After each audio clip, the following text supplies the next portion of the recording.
احسن صحاب في الدنيا كلها. يا ريت توصلوا الفيديو ده ل 1000 لايك، مش طماعنا، 1000 لايك بس، واشتراك في القناه، وشيروا الفيديو على قد ما تقدروا، رجاء وليس امرا، لاخوكم وحبيبكم انا الكوره. احنا بنتكلم النهارده عن اداء النادي الاهلي وتمارين النادي الاهلي. الاهلي بيتمرن 10 على 10 بصراحه، الاهلي بيتمرن 100 100 واللعيبه بتدي وكله تمام، بس ليه بينزلوا في الملعب مفيش اداء، مفيش مجهود، مفيش لعب؟ ليه يا جماعه؟ هي ايه المشكله بالظبط؟ في ايه المشكله؟ المشكله في المدرب، ولا المشكله في الاداره، ولا المشكله ان اللعيبه بتخش اصلا فلوس، ولا اللعيبه متهدده بحاجه، ولا اللعيبه في ايه بالظبط؟ احنا عاوزين نكشف الحقيقه، احنا عايزين نعرفه الاهلي ما بيلعبش ليه، ليه اللعيبه ما بتلعبش، ليه اللعيبه مفيش خالص لعب، ليه اللعيبه ما عندهاش اي جهد في الملعب. احنا عايزين يا جماعه الاهلي ده يكون فريق قوي بصفقاته بلاعيبته بادائه بجمهوره بكل حاجه، كل حاجه فيه مميزه. ليه مفيش لعب؟ ليه الاهلي ما بيلعبش كوره صح؟ ليه الاهلي مفيش كوره بيلعبها صح؟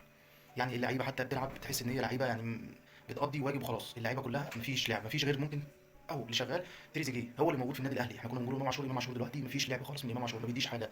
امام عاشور زعلان من اللي حصل الفتره اللي حصلت، بس هو اللي غلطان برضه، هو زعلان ما بيلعبش كوره، ما بتلعبش خلاص، ما تلعبوش يا عم، يا عم المدرب ما تلعبوش.